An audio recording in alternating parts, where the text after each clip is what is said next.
What is up, and welcome back to another Vern Supercoach video. This time we're going to be talking NBL as the season is open. That's right, you see it right there, the countdown, 30 days away, 1 month. I'm pretty keen, I'm pretty hyped. I did not realize it was that close, and I'm so excited for this. Well, Supercoach that's only open today. I've had a bit of a play around with the team, and yeah, I'm just so excited for it. So I guess TLDR for those that haven't come to my channel before or don't really know anything about my NBL. Look, AFL didn't go well this year. We won't worry about that. But last year, NBL first year, finished 23rd overall. Had a pretty good year, won a weekly, and it was pretty hype. So I'm hoping to get back to those sort of highs. Maybe try and take it all the way this year. Obviously, got to be realistic with these expectations. Like, having one good year doesn't mean that I can just instantly repeat the process next year. Saying that, last year we did start the season ranked 13, so we were pretty banger out of the gates, fell away in the middle of the season, maybe made the wrong decisions when we had the right idea in mind, and then brought it back with just pretty lucky trades to a degree, as bad as that sounds. Like, I wasn't in a situation where I could get quite the players I wanted, didn't have quite the bank, and had to skimp out for cheaper players. And then you people like Trey Kell, who ended up being the highest total points scorer from like round 10 onwards. And nobody was really jumping on him at the time. And I sort of just jumped on him because of the price. And then he just went ballistic for me on the end of the year. So, yeah, look, a few things went your way, and that's what you always need in Supercoach. But I'm so excited to get back into it. Yeah, and just have another crack at it. I mean, so fun when Supercoach starts. That's probably the most, like, that's the best bit. As funny as that sounds, it's almost more fun before the actual game starts playing. Like, it's fun theory crafting with teams, fun looking at players, and just getting all these ideas out. And then they all fall through the holes and you realize that it's an awful season. But you had fun making it. I'm going to do a few things here. First of all, we're going to go over some core values for people that maybe have never played before, and just the things you want to focus on this year. Even if you did play last year, maybe just some things to reiterate to you, remember, and focus on them this year. First thing, like with the scoring system, it's basically stat sheet. What you see on the stat sheet is what you get in Supercoach. Last year when it started, I'd look at the stat sheet and you can basically add the points up. You have 1 point's a point, 1 assist is 2, 1 rebound's a point, things like that. It's very easy to add it in. So there's no 1%ers like there is in some of the other sports where they add in, these 1%ers, you get points for it. That's not the case here. If you don't put it on the stat sheet, it's not a point. So we're looking for people that stuff that stat sheet. Even if it's just one category and they go hard, they score 30 points a game and you're like, damn, that's reliable. We do like the guys that can spread it out, get those double-doubles. Reliable double-double players are massive. That usually comes in the form of centers because they can get those rebounds, and 10 points isn't too hard for a starting center. But when the guards pull it together, we saw last year, guards were like the highest scoring players in all of Supercoach. When they could pull it together on the stat sheet, when they could get some assists, they could get the 10 rebounds. In the case where you pulled out a triple-double, you're looking at like 60 Supercoach points, which is insane considering, like, as we can see here with this premium, Froling, the second most expensive forward in the game, averaged 28.8 last year. So he's priced at 28.8. Like, that's a good score. If someone got 28 points, we'd be pretty happy with their output. So the point that people went nuts and went like 60 plus, that's basically like essentially like 200 in Supercoach. Like, it's insane. There's been so many team changes in this offseason, so a lot of things to look at there. And very excited for that. But just jumping, I guess, back to the dot points. The next thing is probably the most important thing in the game is fixture is king. It's all about playing that fixture. It sometimes doesn't matter how good a player is. If they've just got an insane run, you just need to get on them. You just have to get on them, ride that fixture. You have double games. You'll have weeks where teams will have 2 games in 1 week, and sometimes you'll have situations where a team will have 3 double game weeks in a row, and you just need to be on those players that have those double game weeks, because even if there's someone that's going to only score 15 to 20 points, all of a sudden that's kind of a safe 30 to 40, whereas I sort of mentioned, like, premium scoring is like 30 plus. So you could run a Sam Froling, but you could run a guy that's worth 210k, 140k less. He puts out 220s and gets you 40 points and outscores Sam Froling by 10 points, and you're like, damn. Like, why'd I pay up an extra 140K for someone that got outscored? So super important to be running that fixture, and we will go through it a bit later. Number 3, it can be a bit hard to make money. We do not have the privilege of like rookies playing on field. I don't really know how it works for NRL, but I know with obviously AFL, a lot of the best 22, you'll end up with these guys that are like cusp best 22, or they're rookies that they want to sort of blood in. It just doesn't really happen as much. The rookies, there's nothing worse than starting a rookie that comes on for literally the last 30 seconds of a game, and so you don't even get like a did not play. You get just a straight up 0. Like, it just like, and they just do nothing. You had people like Henshaw last year drop like 30 points in like his first game. Everyone's scrambling for him, and then didn't see the court for weeks, like the next 10 weeks. And that might sound nuts, but that's just sort of how it is.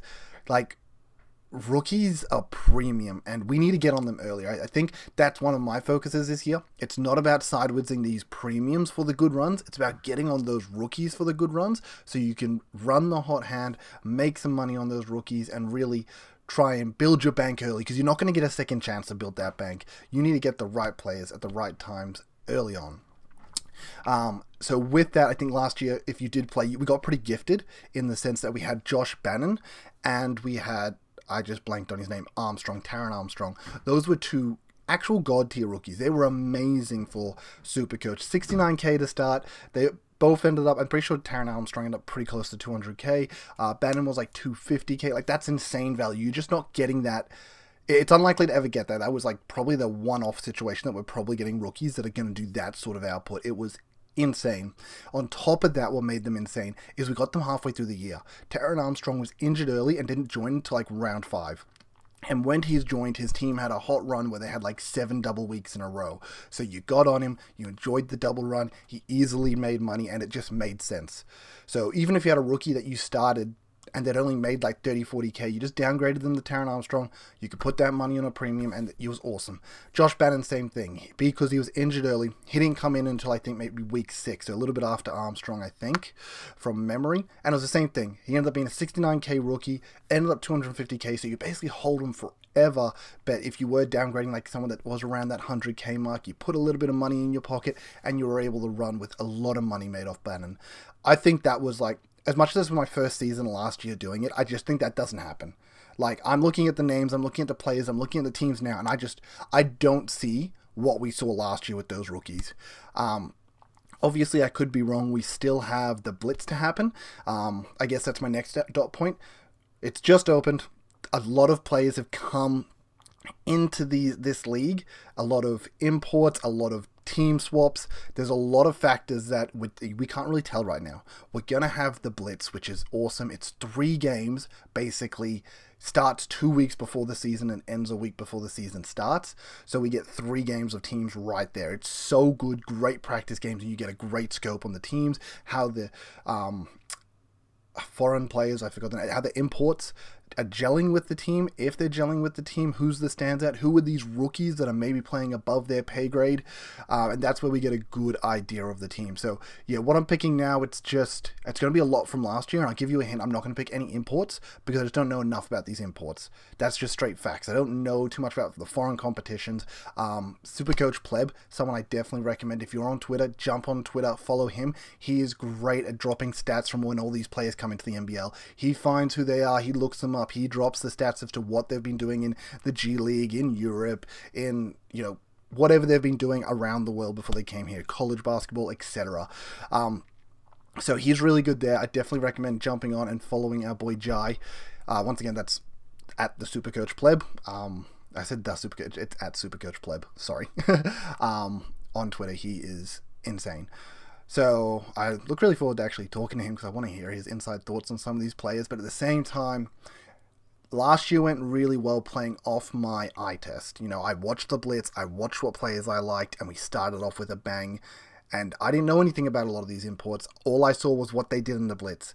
And some of them that maybe had higher reps than what we saw, than like what you would have thought, didn't quite perform in the blitz because maybe they hadn't gelled with the team yet, but it also translated to the start of the season. They hadn't quite gelled with the team. They're a bit slow to get going. Maybe they came on a little bit later, but I think the blitz was really good for just nailing what I wanted. Like, I got to see what I wanted to see. So yeah, this is going to be all players basically from last year that I'm going to pick in my team to start. No imports in that.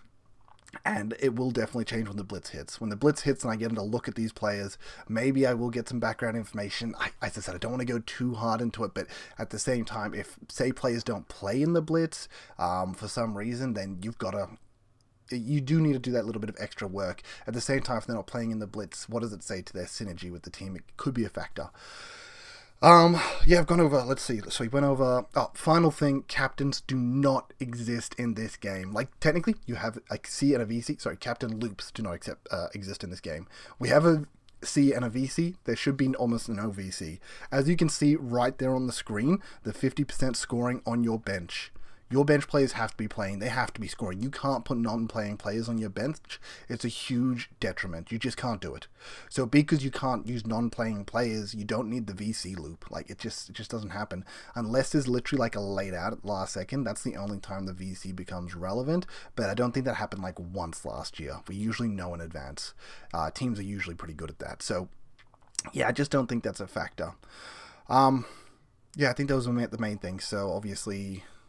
God, I really should have made dot points about this. So we did captains, we did the imports, we did the blitz, which will be important.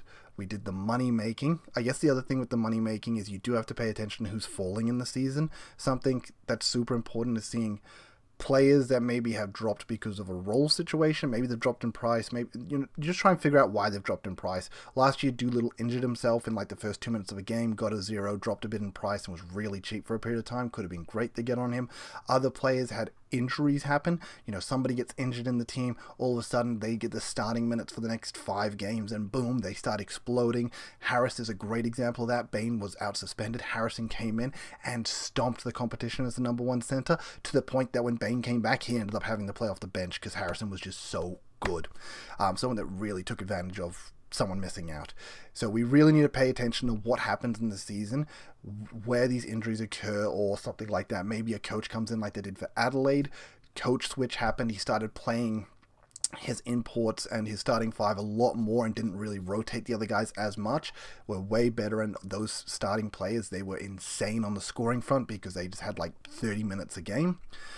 But yeah, going back to the other dot points, oh gosh, I already forgot them all. Look, I'm sure you can just rewind the video if you really want to hear them again, but that's probably all the information we need to hear. Fixture was king was another one. And speaking of Fixture as king, I'm going to bring this on over before we pick our team. Boom, you see it right there.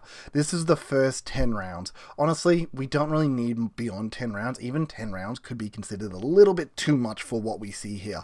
Because for our starting team, we just need to sort of focus on these guys that have the early double games. As you can see, round 1, everyone just plays 1 game. So that's not a problem. You can almost just cross that out. Round 2 is where it starts getting interesting. Then we have teams playing double games. Cool. Because this is nicely color-coded, you can sort of see where the double games happen up. So we can see, who has the best run? Straight up, the fact is Melbourne. We can see Melbourne have the double games early. The reason they have such a good run is because when Australian Open happens, they'll do a lot of away games to make up for that. So they do a lot of home games early before Australian Open comes into effect. But we can see they have a double game in round 2 and 3. Awesome. That's better than anyone else. They're the only team that has that to start. Then they have a double, just single, and then back to a triple double game in a row. By far, the best early, like the best team to start with. You need players from this team. I'm personally looking at 5 at least, 1 premium in each line and potentially 1 rookie in each line. I say potentially because, centers only have 1 role, so yeah. I do have a must-have player, just the absolute number 1 starting player, the player I picked first when I opened this thing. He has to be locked into your team, in my opinion, and if you're not, you're straight trolling. He will be from Melbourne. We'll see him a little bit later. I reckon that people are already guessing, and you probably know who it is. So Melbourne, number one, just got to lock them on in. Then we have some teams that we just need to cross off. Straight up cross off your list. First of all, Bullets. What is this? First double game round 9. Anyone in the Bullets, cross them off your list. This is purely, I guess, premium speak to a degree. If there is a rookie, aka Zakowski, and he's going to be making bank is too important in this game to give it up for someone that's, maybe you could have a rookie at the same price, playing double games and getting a few more points than Zukowski, but let's just say Zukowski ends up making a ton of money. You just need to be on that. You just need to be on the money where it is.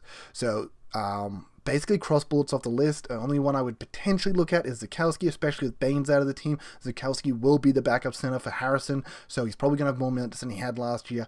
Probably just going to be probably a good pick, but something that we don't need to assess until round 3, because that's when the price rises happen. So you don't need to start him. You can always pivot to him if you really need. It's not the end of the world. So Brisbane, cross them off your list. Next one you can see some red here. That's because they've got buys. Breakers have 2 games then buys, meaning their price rise doesn't happen. So, sorry, your price rise happens not after round 3, it's after 3 games. So yes, in Bullet's case, won't happen till the end of round 3.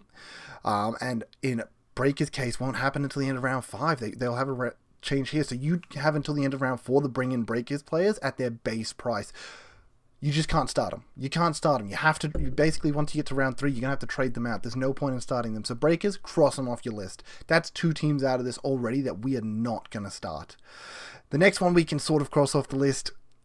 If you're looking at this fixture, it's a lot of green as well. It's down here. It is Illawarra. Look at that. 1 game, double, 3 singles, double, 3 singles. It's just not a good early run fixture. But obviously teams have to compensate for the fact that Melbourne have a bunch of doubles early and Sem have a decent amount of doubles early because they have this they have the Australian Open, I think it is. Yeah, whatever it is that happens down here. Tennis, you know. So because of that, teams have to have some slow early runs, but then they'll ramp up in the second half of the year. So Illawarra, another team I would honestly cross off the list. There's a little bit of discussion here. And we'll go over it a bit later. But so those are 3 teams we're not really looking at. So we got, I think there's 7 teams. Sorry, how many teams? I think there's 10. 2, 4, 6, 8. Yep, 10. Sorry, just wanted to check. So we got 7 teams we're sort of looking at. Melbourne is number 1. Then we have 3 teams we're probably crossing off. Then we've got 6 teams in the middle here. How are we going to decide these? Oh, look at that. Wildcats, actually even worse fixture than probably Hawks. Sorry, I knew there was another team on the bad list. So Wildcats, you just cross them off. Cross them off your list. You're not picking Wildcats players. As bad as it sounds, Sem players, you're probably crossing them off too. Like, when round 5 hits, you want to trade into them because they got a bunch of these double games. But before that, you don't really need them. They just don't really have a good run. So cross Sem off the list while we're at it as well. Wow, this is kind of getting hectic. Like, we're running out of teams.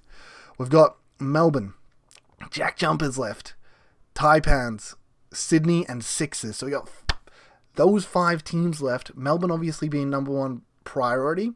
And then behind that, we're sort of looking at maybe not Jack Jumpers number 2. I was going to say maybe Jack Jumpers one of the weaker ones just because they have 2 double, single, double. It's not great, but it's not the worst. Taipan's pretty decent in reality. We get the doubles really nice and early. Awesome. Off these doubles on round 4 as well, you can then pivot to breakers as well. So that's no problem there. I think there's another team that falls into that boat. Sixers fall into that boat as well. You need to get rid of them. Why does it only say Melbourne once? Okay, I think that must be a typo. I'm pretty sure they have double games here. They need to have double games. 1, 2, 3, 4, 5. No, you can't have 5 double games in a week. Yo, I need to check that out. So does Sixers actually not have double games here? Yo, I was doing a lot of this calculations off Sixers having double games there. Here we go. Martin. Show me your fixture, bro. Why is it not showing me the fixture? That's really annoying. I was really hoping that would show me a fixture. Do I need a player that's already played? Like, what the hell? What the hell? Adelaide, where you at, boys? Here we go. Latman. He played last year. Season stats. Yeah, upcoming season. I don't know why the last one didn't show upcoming season. Weird. Round 4 is definitely a double. Round 3 is definitely a double. Okay, no, they're definitely doubles. Okay, yeah, no, they definitely got double games. But that also doesn't make sense because 1, 2, 3, 4, 5. Oh, because breakers have a bye, so they would have odd number of double games. That makes sense. That's why they have 3 windbreakers have a bye as well. Sorry. Figured it out, guys. My brain was cooking for a minute. But yeah, I think Adelaide's good on the list too, but you got to get off them straight after this. The Cairns guys, you can at least hold because they got the double game coming up not long after, but the Adelaide guys, you probably get off straight after this point. So they're fine to start as well. Sydney, not bad. I mean, kind of better than Sixers because in the first 4 games they both have 2 doubles, but by round 6, Sixers at least have an extra one, so they fall into the same category of Taipans. I put them at the same level, so probably Melbourne number 1, Taipans, and then Kings. Then we're probably looking at Sixers, Jack Jumpers, and then cut the rest of the teams off the list, and that's what we're looking at when it comes to the fixture. I hope that helps everyone. That's just a brief explanation as to what's going to affect my team when I'm picking these players at the end of the day. I'm literally going to go to filter, and we're going to cut half those teams off the list. We're going to pick Melbourne, we're going to pick Adelaide, we're going to pick Cairns, we're going to pick Sydney, and we're going to pick Tas, because they're the only teams that actually matter when I am picking. Now, the only players I'll talk that are potentially debatable, I'll talk about the Illawarra guys while they're here. 2 guys on that list. First of all, you have... What's the peacock's name again? I forgot who the hell he is. Okay, sorry, I'm just going to quickly click him here. Lockie Aldridge, there we go. Similar situation, maybe same as last year. He's playing behind Froling at the end of the day, so he might have a very similar role to last year, but we're kind of just hoping he does better with it. He had a really good offseason, tore up, I'm pretty sure, the New Zealand League really hard, so, he had a good off-season. Awesome. Hopefully he can translate that into a good start to the NBL season. And that's the only reason I'd recommend starting him, because the other awkward thing is because he has a round 2 double, he will have a price rise before round 3. So you need to sort of make that judgment call ASAP. Someone I will keep my eyes on in the blitz, and I'll make the judgment call on how he plays in the blitz. Saying that, last year he tore up the blitz, and then it didn't translate to the regular season, which was a bit rough, unfortunately. So we'll see how that goes. The other one is Trey Kell has moved to the Hawks, and I reckon he's going to tear it up at the Hawks. I am so keen for Trey Kell at the Hawks. You could definitely start Trey Kell, get that double game on round 2, and then probably trade out of him towards a Sixers or a Cairns player for round 3. That would be dope, and you probably get really good scores out of him. So yeah, that's why I like that potential idea with Trey Kell. Saying that, the only problem is I want to, as I mentioned, hunt money early. I don't want to be sidewarding premiums too much. I want to try and hold on to the premiums, pick premiums that have a good run, and just hold on to them and move around these guys at a lower price and try and get the right money makers and generate the right cash and get ahead that way early on, and then hopefully take over the middle of the season because we've got some good money making behind us. We can afford the more expensive players, and then we can take over from there. I would like to focus a little bit more on that, but if Kel tears up the blitz, it's gonna be hard to hold back, I'll be honest. I love Trey Kell. He was my boy last year. He was my MVP. He won me my weekly, my boy. Special place in my heart forever. Alright, so now we've got our 5 teams ticked. First of all, we're just going to go into the Melbourne team. So we'll untick these guys because we're going to be picking Melbourne players. They're the only ones that matter. My first picked player, he's right there. Boom, Marcus Lee. That might seem a little bit weird to you guys, but you can see it right there. The only centers are Rob Lowe and Marcus Lee. And if you watched last year, we had Hook Porty and we had JLA here with Rob Lowe. Rob Lowe was basically the third guy on the bench that would come in situations where they needed him, or early in the season when Hook Porty was taking over and they just needed the backup center for him. I think that's a similar thing this year. Huck Porty was like 180k, ended up being elite. And what was so good from him is he's 180k. He was a starting center. Obviously, he was elite. He was very good. But he was a starting center. He gets those big center minutes, and he's 180k. Like, he ended up making us a ton of money. Was super good. JLA came back, and we moved him on. No JLA's coming back this time, but I think Marcus Lee, you just got to lock him in as the starting center for this team. I think he's hungry. I think there's nobody to take his minutes right now, so he's going to play big minutes. The only problem he has is himself, which is the foul trouble. He loves to get into foul trouble. And that is scary, but I think at 200k we take that risk. Even if you click at him, click on him when he started last season, he was I think 270k. Ended up dropping to like the 150 or whatever he was, and he had a few games. He had good games here and there, and that's why he's starting 200k now. But he's basically 70k underpriced from last season. And I think he's the starting center this year. I think he's 50 to 100k underpriced this year, if not more. And I think you just got to start him because he's going to make money. He's going to be an on-field option. He has an insane run. The fixture is insane. So you get to play him on-field for so many good weeks. And it's just, not starting him is going to be like not starting Huck Potty last year. It's just going to be devastating for your team. Yeah, and I just think that's awesome. And we don't have to worry about the center line on field basically until the end of round 8. Like, he can just sit there for ages doing our work. We'll jump into the forwards now. Now, in regards to the forwards, I'm not 100% sure about this. You can see him 47% owned, and maybe I'm a bit troll here.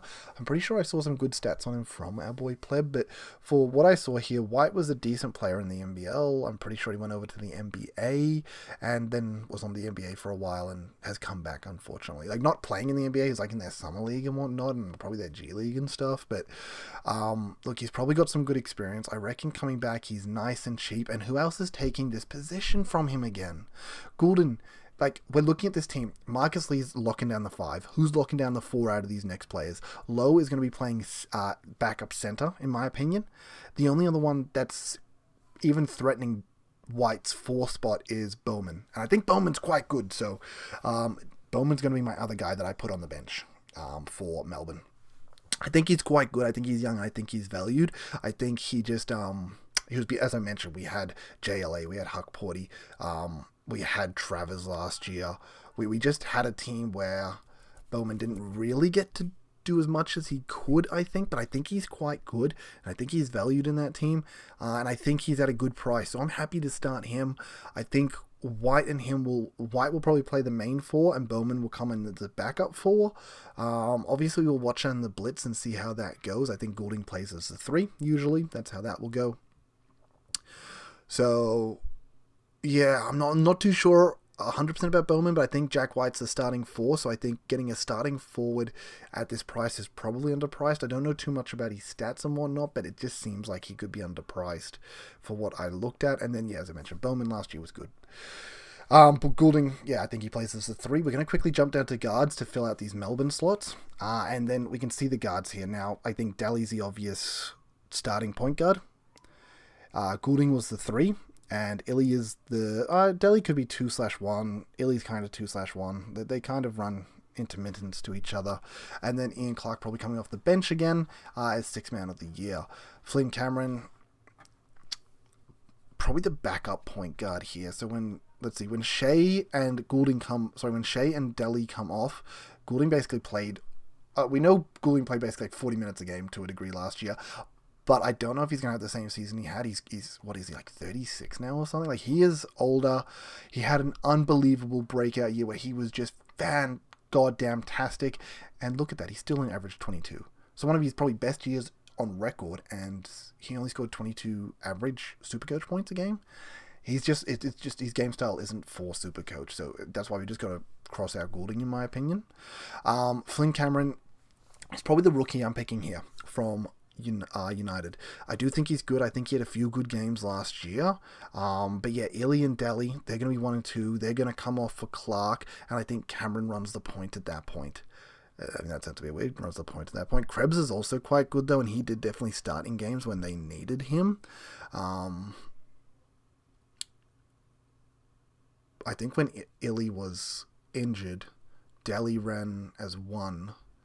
And did Krebs run as the 2? He might have run as the 2. Oh, they had Travers as well, though. So, yeah. But, yeah. Either I think Krebs might be prioritized over Cameron. I think Cameron got maybe a bit more of a run at the end of the year because they basically locked up first place, so he could get as much of a run as he wanted. But I'm just going to put him there for now. I think he's still rated. And then the next one we got to put here.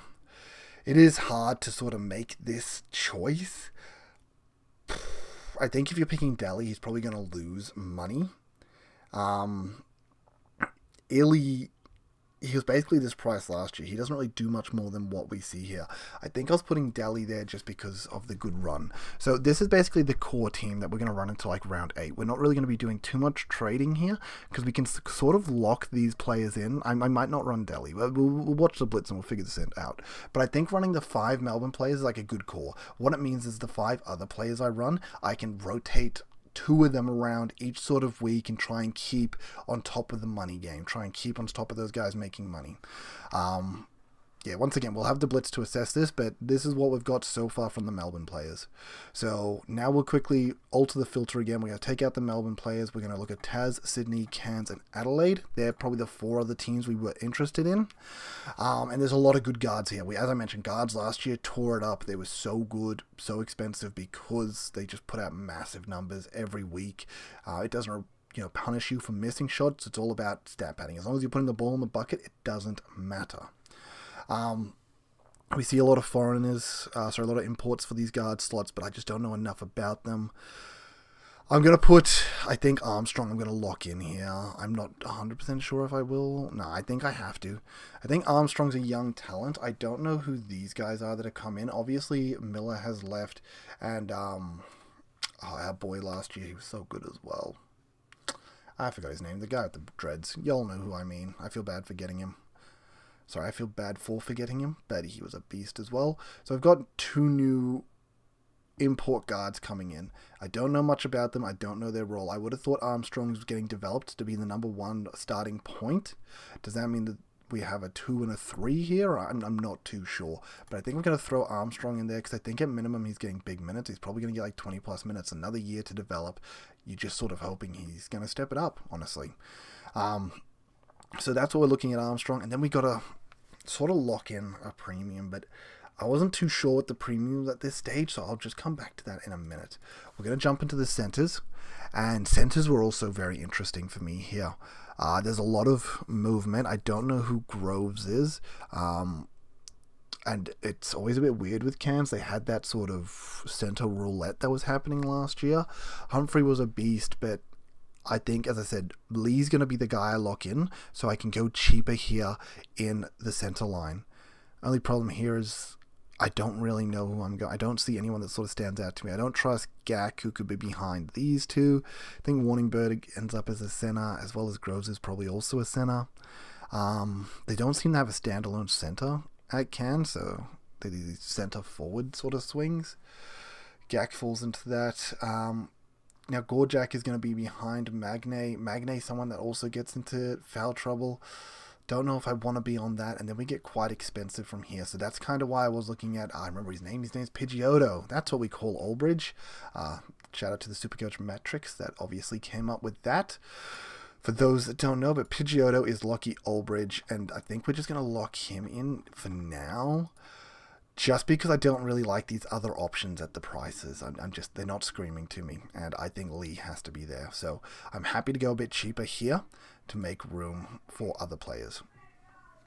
Now, we still got a ton of money in the bank. 700k for 3 players. That's basically 2 players that we could put at like, or even one up at like 400k and then the others at like 150k. I still think I need a premium guard though. So we'll see what we can do here. I think I really want Will Magne. I gotta be honest, I do want him. Now, Xavier Cooks isn't someone I know too much about. I know obviously he's the previous MVP. He went over, I forgot who he was playing for, but he went over to the NBA, obviously got let go in the NBA. Now he's back here in the NBL. So previous MVP, Sydney looking to reclaim their former glory. Like, he's going to be the starting 4, no doubt. Yeah, I think Oliver was the only Sydney center, so he's probably taking that center role. Yeah, Cook is a forward. Yeah, I think that's just the guys that you're looking at. Honestly, it's got to be Cook or Magne that you got to pick to start in this team. I think Magne, as we saw, has a ceiling and has a pretty high floor. He was, I think, monitored a lot last year because he'd come off injury, so he's had a lot of time. He went and played for the Boomers over in the Olympics. Like, he looked really good there as well, and I think he'll dominate this year. Like, I think he'll be really, really good. So I want to be on Magne, I've got to be honest. But the Jack Jumpers run, out of all the teams I'm looking at, they probably have the worst run out of these 4 teams. So I've got to probably just favor the previous MVP and put Xavier Cooks in there. Boom, lock him in. That's how it is. Now you got 300k to play with, so we got to be looking at some of these cheaper guys here. Now it's very hard to tell. I don't really. There's two guys that like I love around the price that we can see right now, but I don't know how they're gonna go in their teams. First of all is Galloway, Kieran Galloway. He tore up the 36ers last year when Wiley went down and he started playing that majority minutes as the 4, had big minutes playing as the 4, and he tore it up. If he didn't do that, he would have been probably like a 60k guy because he would have averaged like 5 points a game. But there was a spurt there where he was putting down like 36 points a game each game for like 3 weeks in a row, and they had like doubles for like a few of those, maybe 4 or 5, however long it was. He was tearing this up. He's now moved to a new club, and I'm like, damn, new club, maybe new opportunity, but he is under probably the, excuse the language for those that aren't aware of the language we use for this, but the most terrorist coach there is in Supercoach. But maybe it's hard to use that term in this case because we do use the word terrorist for, I know it's used in the FTTV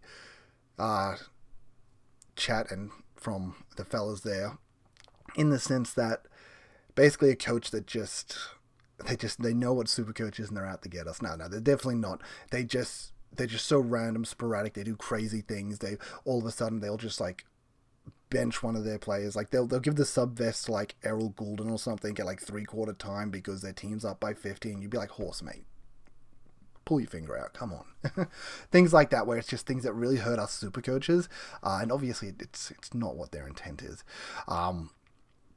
So I forgot his goddamn name, the coach of Cairns. But last year he was the worst with the centers, absolute center roulette there. At the same time, it was kind of good because you'd get a center that would drop to like 100k. Then all of a sudden that center would find favor, like Meninga, and then Meninga would be like 250k. Then he would lose favor. Robinson would gain favor, gain like a quick 60k. Then Robinson would lose favor. Then Warningberg would get favor, and it's just a matter of like picking them at the right time was so important.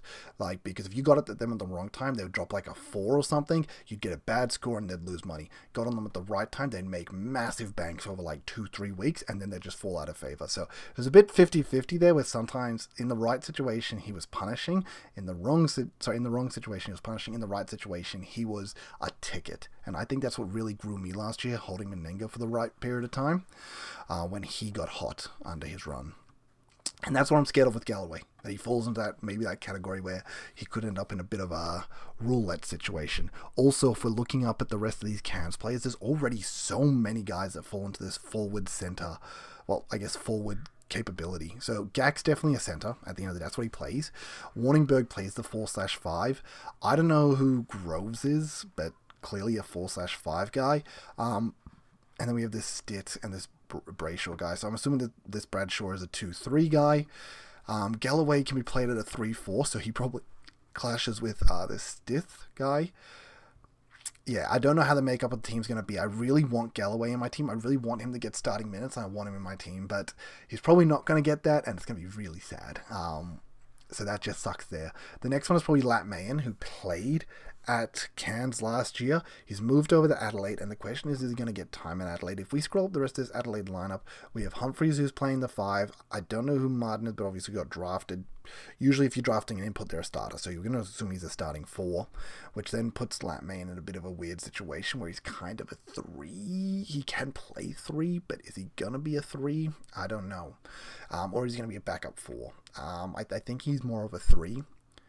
Nick Marshall's also... No, he played 1. I don't know why he's considered forward. I'm surprised he's not forward guard, Marshall. I feel like he played a bit of guard last year. I think he clashes with Nick Marshall, who's also quite a young, good talent, and someone I wouldn't mind getting on if we knew he was getting the minutes. It basically comes down to who's getting the minutes on these guys. That's the most important factor. A lot of these guys, they have the talent, they just need the minutes. So I think Galloway, Mayen, Marshall, probably the top of my list for the cheap forwards that I am interested in. Malach did really well. Malich? Yeah, I think Malich did really well last year when he got minutes, but I just don't know if he will. So right now, let's just lock one in. Let's just lock it in. And we're going to lock in the most expensive one because then that gives us a little bit less to work with the guards. Because at the end of the day, I don't want to give myself too much to work with. And then I get set on a player that I can't afford maybe later on. I mean, even with that, what we're looking at, Liafa, who's gone to Sydney. Nah, I'm not going to look at him anyway. Let's be honest. Yeah, I'm wondering about Kadee. This could be a ticket right there. That could be a ticket. Now, Kadee used to be, I'm pretty sure, really good super coach. Like a dream pick for us. Who else was it? Oh, sorry, someone else for Sydney. They used to do that. I'm pretty sure historically, obviously I didn't play fantasy, but for what I've heard, Kadee was a really, really good Supercoach pick previously, but then fell off the cliff last year because he just wasn't the starting guard at the end of the day. Trey's gone. Trey Kell is gone. Who do we have up here? So we have DJ 3J. He's starting at the 2. I don't know who this Davies guy is. He's probably starting at the 1.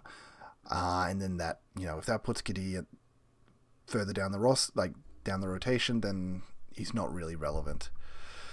Sean McDonald, I think, is insane, but he's going to have a similar role to last year. Doyle and Crawford didn't leave, so he's going to be the backup point guard, and he can be really good when he's on, but when the other two are on, which is a lot, then he doesn't get the minutes to really showcase that. Yeah, at this point, I'm just going to probably put Kadee in the team. I don't know if I agree with that. I don't know if I'm going to stick with that. I really wanted Kell down here. I think if I was to trade out Delhi, I'd probably... Sorry, I'm itching my ear. Delhi, I'd probably look at Kadee. But that's, I think, what we're looking at this stage. These are probably the teams we're looking at, the teams we want to lock on in. Yeah, this is going to change a lot before the start of the season. I've got to be honest here, guys. It's going to change so much before the start of the season. Because we're going to have, as we sort of mentioned, we're going to have the blitz, and that's going to give us a ton of information as to what is going to happen, about what these players' roles are, about who's getting sort of the minutes, and we can look at them there. It doesn't really change the teams we're looking at because we've got to ride that fixture. It's so important to ride that fixture. We only really ended up with the one Sydney player, 2 Cairns players, and as I mentioned, they've sort of got the second, third best fixture with the 5 Melbourne players, and then we got 2 players that sort of fall out of that, being Kadee and Albridge. Obviously, Kadee probably 4th best fixture, and then Albridge, not a good fixture, but could be a good moneymaker. Albridge also could slip into this forward line if we think Zukowski is almost a must-have rookie for money-making purposes, depending on the blitz. Galloway's more likely to go because of the worst fixture, but Galloway's also, I think, more of a talent, so if he shows that he's getting the minutes in the blitz, then Bowen probably goes. And there is a chance that Albridge maybe just goes as well, because technically Frolling's still there. Frolling's still... If Frolling wasn't there and he was starting center, or you could guarantee... it wasn't even the lack of minutes from Albridge last year, he just did cardio. He just ran up and down the ground and didn't really get used, unfortunately, as funny as that is. But that's going to be it for me, guys. I've rambled on an absolute ton. As you can tell, I'm super excited for this NBL season to hit. We have 30 days left. That did just tick down to now 29, 23 hours. But we've also got the blitz that will probably be happening in about 2 weeks or so, and then it will leave them a week off before the season starts, and that's going to be awesome. I'm so excited for that. I'm probably going to watch every single one of those games. I'm going to nerd out on that. Probably going to go see if there's probably been practice games that have been played, but even if practice games have already been played, teams probably didn't have their full rosters at that point, but it's still interesting to always go see how teams performed in that situation. But if you don't have it, download the NBL app, just because if you go into the NBL app, first of all, it has all the fixtures and stuff. It has the scoreboards that are in there as well, which is awesome, like the stat sheet. And on the stat sheets, it actually has the Supercoach points. They integrated the Supercoach points at the start of last year. Clearly, they just knew how important Supercoach was to their viewership, that rather than letting us manually add it all up, they just literally added a column for it and did it for us, and that was awesome. I guess we'll leave it at that. We got 4 boosts again. That's awesome. Coolios. Anyway, till next time, guys. Peace. Later.